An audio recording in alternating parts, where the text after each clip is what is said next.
Have you ever noticed how, every few months, the entire internet seems to start wearing the same shoe, using the same slang, or buying the same giant water bottle? It's like a software update for humans. Everyone downloads it at the same time, and suddenly, if you aren't part of it, you feel glitchy. But then, there's a specific group of people who just don't.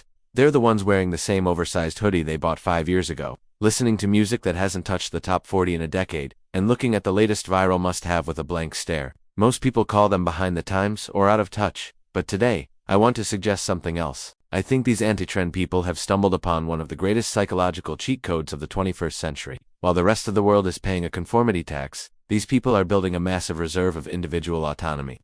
Let's look at why your refusal to follow the crowd is actually a sign of a high-functioning brain. To understand why we follow trends, we have to look at how much it hurts to be different. Back in the 1950s, psychologist Solomon Asch ran a famous experiment. He put a person in a room with actors and asked them to look at 3 lines. One was clearly longer than the others.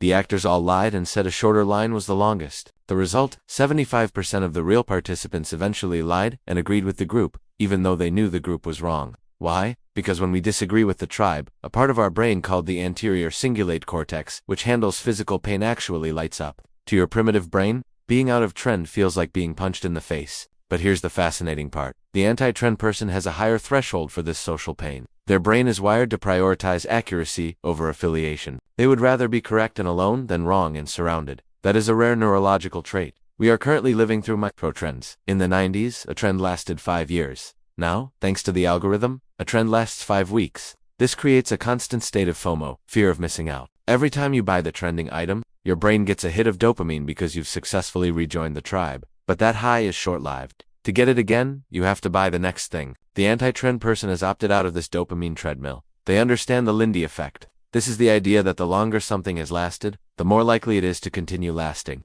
A trend that's 2 weeks old will be dead in 2 weeks, but a classic white t-shirt or a deep interest in philosophy, those have lasted decades, meaning they're Lindy compatible. By ignoring the noise of the microtrend, the anti-trend person isn't just saving money, they're saving cognitive bandwidth. They aren't wasting mental energy on things that will be trash in a month. Most people use trends as a scaffolding for their personality. If you don't know who you are, you just wear the trending identity. You become a quiet luxury person or a cottagecore person because the trend gives you the instructions on how to exist. But the person who doesn't follow trends has an internal identity anchor. Their sense of self is built from the inside out, not the outside in. Think about our character in the oversized hoodie.